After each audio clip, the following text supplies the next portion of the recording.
વિદ્યાર્થી મિત્રો, અમારી યુટ્યુબ ચેનલ ટીચિંગ મેથ્સ એલજીઆમાં આપનું હાર્દિક સ્વાગત છે. મિત્રો, આજે ધોરણ 7માં વિષય ગણિત, તેમાં પ્રકરણ 2 અપૂર્ણાંક અને દશાંશ સંખ્યાઓ જે આપેલ છે તેમાં સ્વાધ્યાય 2.1 તેનું આજે આપણે સંપૂર્ણ સોલ્યુશન કરીશું. જો વિદ્યાર્થી મિત્રો તમે પૂરેપૂરો વિડીયો જોશો તો તમને સ્વાધ્યાયમાં ખ્યાલ આવશે. અને મિત્રો, જો તમે ચેનલમાં નવા હો, હજુ સુધી ચેનલને સબસ્ક્રાઇબ ના કરી હોય તો ચેનલને સબસ્ક્રાઇબ કરવા વિનંતી, જેથી તમને જે નવી નવી અપડેટો આવે છે તે અપડેટો મળતી રહે. મિત્રો, હવે વધુ સમય નહીં લેતા આપણે સ્વાધ્યાયનું સોલ્યુશન કરીશું. તેમાં અહીં દાખલા નંબર 1 આપેલ છે કે A થી D માં દર્શાવેલી આકૃતિને અનુરૂપ જવાબ 1 થી 4 માંથી પસંદ કરો. હવે પહેલા નંબરમાં આપેલું છે 2 ગુણ્યા 1 પંચમાંશ મળે છે કે આ આકૃતિમાં પણ એક પંચમાંશ ભાગ દર્શાવેલ છે, આ આકૃતિમાં પણ એક પંચમાંશ ભાગ દર્શાવેલ છે. તો એ જે પહેલા નંબરનું છે એને આપણે ડી સાથે જોડીશું. તેવી જ રીતે બીજા નંબરમાં 2 ગુણ્યા 1 તૃતીયાંશ એટલે કે બે આકૃતિ છે જે અડધો અડધો ભાગ દર્શાવે છે, તો એ બી માં દર્શાવેલું છે એટલે બી સાથે જોડીશું. ત્રીજા નંબરમાં 3 ગુણ્યા 2 તૃતીયાંશ એટલે કે 3 આકૃતિ જે 2 તૃતીયાંશ ભાગ દર્શાવે છે, તો જે એ માં દર્શાવેલ છે એટલે એ સાથે જોડીશું. અને ચોથા નંબરમાં આપેલ છે 3 ગુણ્યા 1 ચતુર્થાંશ એટલે કે આકૃતિ જે 3 આકૃતિ છે જે ચોથો ભાગ દર્શાવેલ છે, તો આ આકૃતિ ચોથો ભાગ દર્શાવે છે, આકૃતિ ચોથો ભાગ દર્શાવે છે અને આ આકૃતિ પણ ચોથો ભાગ દર્શાવે છે. એવી 3 આકૃતિ આપેલી છે એટલે આપણે સી સાથે જોડીશું. આ રીતે વિદ્યાર્થી મિત્રો દાખલા નંબર 1 માં જોડવાના છે. આગળ જોઈશું દાખલા નંબર 2. તેમાં પણ અહીં આપેલું છે કેટલાક ચિત્રો આપેલા છે એ થી સી નીચે આપેલા છે, તેને અનુરૂપ જવાબ 1, 2 અને 3 માંથી પસંદ કરવાનું છે. હવે પહેલા નંબરમાં આપેલું છે 3 ગુણ્યા 1 પંચમાંશ બરાબર 3 પંચમાંશ થવું જોઈએ. તો તે આકૃતિ આપણે સીમા જોવા મળે છે. તો સીમા અહીં આ ભાગ 1 પંચમાંશ દર્શાવેલ છે, આ ભાગ પણ 1 પંચમાંશ દર્શાવેલ છે, આ ભાગ પણ 1 પંચમાંશ દર્શાવેલ છે.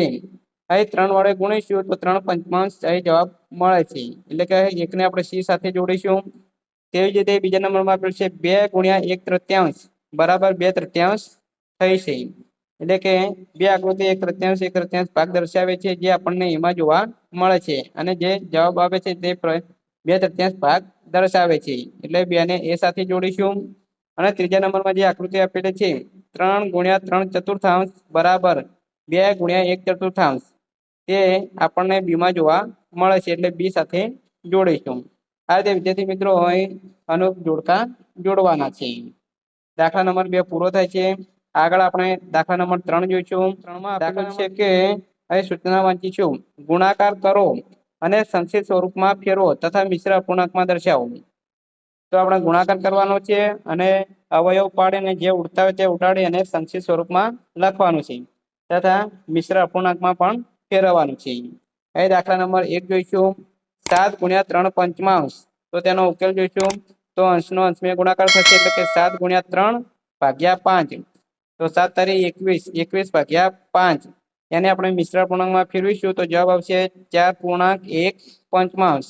આ રીતે વિદ્યાર્થી મિત્રો દાખલા નંબર 3 માં 10 દાખલા પૂછાયેલા છે, તેના જવાબ તમે અહીં જોઈ શકો છો. આ રીતે દાખલા નંબર 2 4 ગુણ્યા 1 તૃતીયાંશ, તો તેનો અહીં ઉકેલ આપેલો છે, આપણે ગણતરી કરીશું અને તો જવાબ આવશે 1.1 તૃતીયાંશ. તેવી જ રીતે દાખલા નંબર 3 2 ગુણ્યા 6 સતમાંશ, ઉકેલ જોઈશું, ગણતરી કરીશું તો જવાબ આવશે 1.5 સતમાંશ. આ રીતે વિદ્યાર્થી મિત્રો તમારે ગણતરી કરવાની છે. આગળ આપણા દાખલા નંબર 4, 5 અને 6 જોઈશું, તે દર્શાવેલા છે. ચોથા નંબરનો દાખલો 5 ગુણ્યા 2 નવમાંશ, તેનો ઉકેલ અહીં આપેલો છે, જવાબ આવશે 1.1 નવમાંશ. પાંચમા નંબરમાં જોઈશું 2 તૃતીયાંશ ગુણ્યા 4, તો અંશનો અંશમાં ગુણાકાર એટલે કે 2 ગુણ્યા 4 ભાગ્યા 3, તો 8 ભાગ્યા 3 મિશ્ર અપૂર્ણાંકમાં ફેરવીશું તો 2.2 તૃતીયાંશ જવાબ આવશે. જે તેવી જ રીતે અહીં છઠ્ઠા નંબરનો દાખલો આપેલો છે 5 ભાગ્યા 2 ગુણ્યા 6, અંશનો અંશમાં ગુણાકાર 5 ગુણ્યા 6 6 પંચા 30, 30 ભાગ્યા 2 એટલે કે 15 જવાબ આવશે. આગળ અહીં દાખલા નંબર જોઈશું તો સાતમા નંબરનો દાખલો આપેલો છે 8 અને 9, 3 તમે દાખલા જોઈ શકો છો, તેના જવાબ અહીં મિશ્ર સંખ્યામાં આપેલા છે. અહીં જવાબ તમે જોઈ શકો છો. આ રીતે વિદ્યાર્થી મિત્રો તમારે ગણતરી કરવાની છે. આગળ અહીં 10મા નંબરનો દાખલો જે બુકમાં આપેલો છે તે તમારે ગણતરી કરી અને તેનો જવાબ કેટલો આવે છે તે તમારે કમેન્ટ બોક્સમાં જણાવવાનો રહેશે. એટલે ખ્યાલ આવે કે આ જે દાખલા નંબર 3માં દાખલા પૂછાયા છે તે તમને કમ્પ્લીટ આવડે છે. આગળ હવે આપણે જોઈશું દાખલા નંબર 4. દાખલા નંબર 4માં વિદ્યાર્થી મિત્રો એ રીતે પૂછાયું છે કે છાંયાંકિત ભાગ કરવાના છે. તેમાં એક ચિત્ર એના 1/2 ભાગ વર્તુળમાં છાંયાંકિત કરો. તો એ નંબરનું ચિત્ર આપેલું છે. તેમાં ટોટલ 12 વર્તુળ આપેલા છે. હવે કેટલા 3/12 વર્તુળો આપેલા છે. 1/2 ભાગ 1/2 ભાગ એટલે કે અડધા ભાગમાં છાંયાંકિત કરો. એટલે કે પેન્સિલ અથવા બોલ પેનની મદદથી તમારે 1/2 એટલે કે 6 રાઉન્ડ થશે. એટલે 6 રાઉન્ડમાં તમારે આ રીતે છાંયાંકિત ભાગ કરવાનો છે.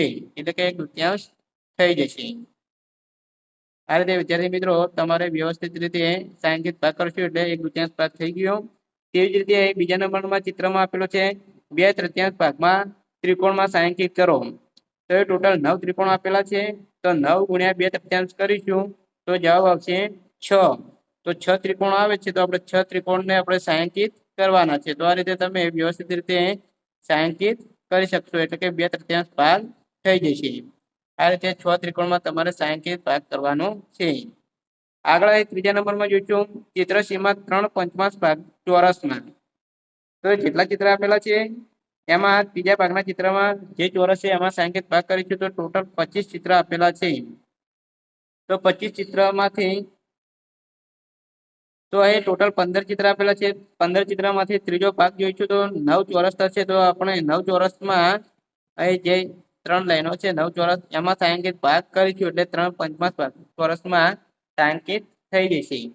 આ રીતે દાખલા નંબર 4 પૂછાયેલ છે. આગળ જોઈશું તો દાખલા નંબર 5. અહીં જવાબ આપેલો છે તે તમે જવાબ જોઈ શકો છો. આ રીતે 12 ગુણ્યા 1/2 એટલે 6 આવશે. 6 ચોરસમાં છાંયાંકિત કરીશું. આગળ બીજા ચિત્ર 9 ત્રિકોણોને 2/3 ભાગ કરીશું તો 6 ત્રિકોણ આવશે. 6 ત્રિકોણ મેં છાંયાંકિત કરીશું. અને ત્રીજા નંબરમાં 15 ચોરસનો 3/5 ભાગ એટલે કે 15 ગુણ્યા 3/5 એટલે કે 9 ચોરસમાં છાંયાંકિત કરીશું. આગળ અહીં દાખલા નંબર 5 આપેલો છે. તેમાં અહીં દાખલા નંબર 5 શોધો. એમાં A અને B એ રીતે દાખલા પૂછાય છે. જેમાં એમાં 1 24 અને 47 દરેકના 1/2 ની ગણતરી કરવાની છે. એટલે આપણે જવાબ જોઈશું તો પહેલા 24 1/2 24 1/2 એટલે કે 24 ગુણ્યા 1/2 અંશનો અંશમાં ગુણાકાર કરીશું. 12 ગુણ્યા 2 ગુણ્યા 1 ભાગ્યા 2 2 ઉડી જશે તો જવાબ આવશે 12 એટલે કે 24 1/2 12 થશે. તેવી જ રીતે 47 1/2 તો 47 ગુણ્યા 1/2 47 અવયવ પાડીશું 23 ગુણ્યા 2 અહીં 2 ઉડી જશે તો 23 ગુણ્યા 1 એટલે 23 જવાબ આવશે. એટલે કે 47 1/2 23 થશે. આ રીતે બી નંબરમાં પણ એક્ઝામ્પલ પૂછાયેલ છે.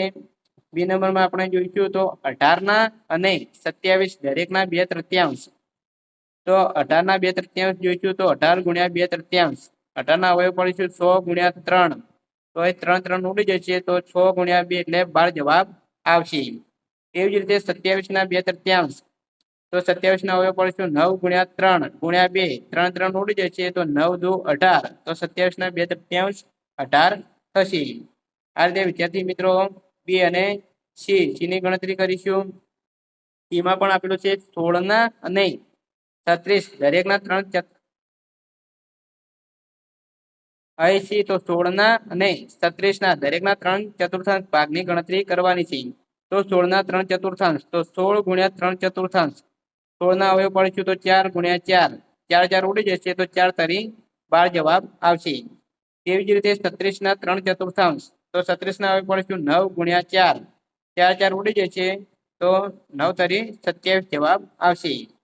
આ રીતે વિદ્યાર્થી મિત્રો ગણતરી કરવાની છે. આગળ ડીમાં પણ અહીં જવાબ આપેલો છે તે તમે જોઈ શકો છો. 20 અને 35 દરેકના 4/5 ભાગની ગણતરી કરવાની છે. તો 20 4/5 એટલે કે 20 ગુણ્યા 4/5 20 અવયવ પાડીશું 4 ગુણ્યા 5 તો 5 ઉડી જશે તો ચોકો 16 જવાબ આવશે. તેવી જ રીતે અહીં 35 4/5 તો 35 ગુણ્યા 4/5 35 અવયવ પાડીશું 7 5 35 5 5 ઉડી જશે તો 7 ચોક 28 જવાબ આવશે। એ દાખલા નંબર 5 પૂરો થાય છે। આગળ દાખલા નંબર 6 જોઈશું। ગુણાકાર કરી મિશ્ર અપૂર્ણાંકમાં ફેરવો। તેમાં એ 3 ગુણ્યા 5 એક પંચમાંશ આપેલું છે, તો એ ગુણાકાર કરવાનો છે। તો સૌપ્રથમ જે મિશ્ર સંખ્યા આપેલી છે તેને આપણે અપૂર્ણાંકમાં ફેરવીશું। અપૂર્ણાંકમાં ફેરવું હોય તો 5 ગુણ્યા 5 5 × 25 અને 1 26/5 આ રીતે અપૂર્ણાંકમાં આવશે। હવે અંશનો અંશને ગુણાકાર એટલે કે 3 ગુણ્યા 26/5 તો 78/5 થશે। હવે એને મિશ્ર અપૂર્ણાંકમાં ફેરવવું હોય તો 78 ને 5 વડે ભાગીશું તો મિશ્ર અપૂર્ણાંકમાં જવાબ આવશે 15 પૂર્ણાંક અને 3 પંચમાંશ। આ રીતે વિદ્યાર્થી મિત્રો મિશ્ર અપૂર્ણાંકમાં જવાબ લાવવાના છે। હવે બી નંબરનો દાખલો જોઈશું। 5 ગુણ્યા 6 3 ચતુર્થાંશ, તો જે આ મિશ્ર સંખ્યા આપેલી છે તેને આપણે અપૂર્ણાંકમાં ફેરવો તો 27/4 થશે। અંશનો અંશને ગુણાકાર 5 ગુણ્યા 27/4 તો 135/4 થશે। એને મિશ્ર અપૂર્ણાંકમાં ફેરવીશું તો 33 3 જવાબ આવશે। આ રીતે વિદ્યાર્થી મિત્રો ગણતરી કરવાની છે। આગળ એ દાખલા નંબર 6 માં અહીં સી નંબરનો જોઈશું। 7 ગુણ્યા 2 1/4 મિશ્ર સંખ્યા છે તેને આપણે અપૂર્ણાંકમાં ફેરવો તો 4 દુ 8 8 ને 1 9 9/4 થશે। અંશનો અંશને ગુણાકાર 7 ગુણ્યા 9/4 તો 63/4 63/4 ને મિશ્ર અપૂર્ણાંકમાં ફેરવીશું તો 15 3 જવાબ આવશે।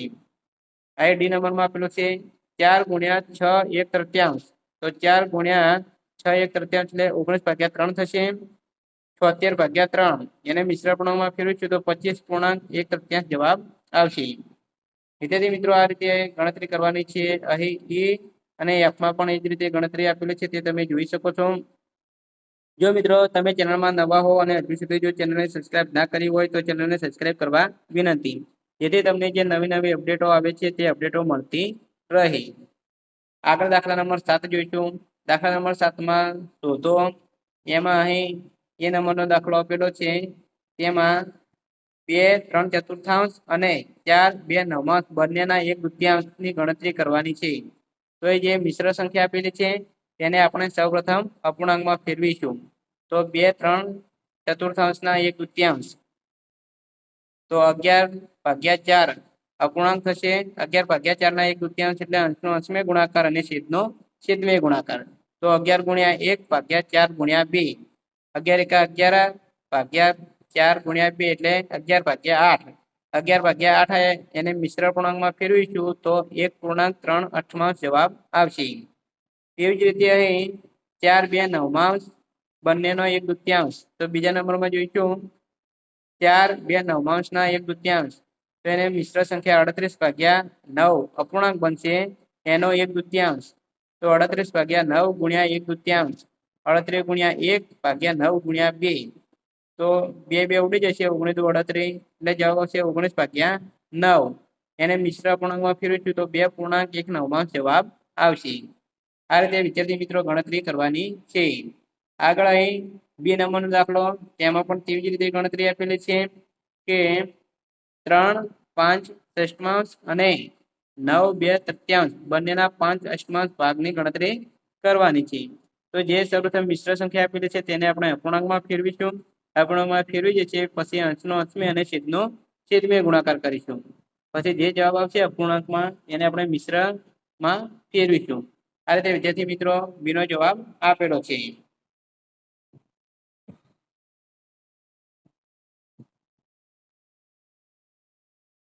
દાખલા નંબર 8 વિદ્યા અને પ્રતાપ પિકનિક માટે ગયા। તેમની માતાએ તેમને વોટર બેગમાં 5 લીટર પાણી ભરીને આપ્યું। તેમાંથી વિદ્યાએ 2/5 ભાગ પાણી પીધું, પ્રતાપે બાકીનું પાણી પીધું। તો એમાં બે પ્રશ્નો પૂછાયા છે, વિદ્યાએ કેટલું પાણી પીધું અને બીજો પ્રશ્ન પ્રતાપે કેટલામાં ભાગનું પાણી પીધું। તો જવાબ જોઈશું તો અહીં પાણીનો કુલ જથ્થો 5 લીટર છે, તેમાંથી વિદ્યાએ 5 લીટર પાણીનો 2/5 ભાગ પાણી પીધું, એટલે કે વિદ્યાએ પીધેલું પાણી 5 ગુણ્યા 2/5 લીટર તો 5 5 ઉડી જશે તો 1 ગુણ્યા 2 લીટર થશે, એટલે કે 2 લીટર તો વિદ્યાએ 2 લીટર પાણી પીધું। હવે આગળ બાકી રહેલું પાણી પ્રતાપે પીધું છે, એટલે કે પ્રતાપે પીધેલું પાણી 5 લીટર ઓછા 2 લીટર તો 3 લીટર. તો પ્રતાપે પાણીનો કેટલામો ભાગ પીધો તો 3/5 લીટર એટલે કે 3.5 લીટર પાણીનો ભાગ પીધો.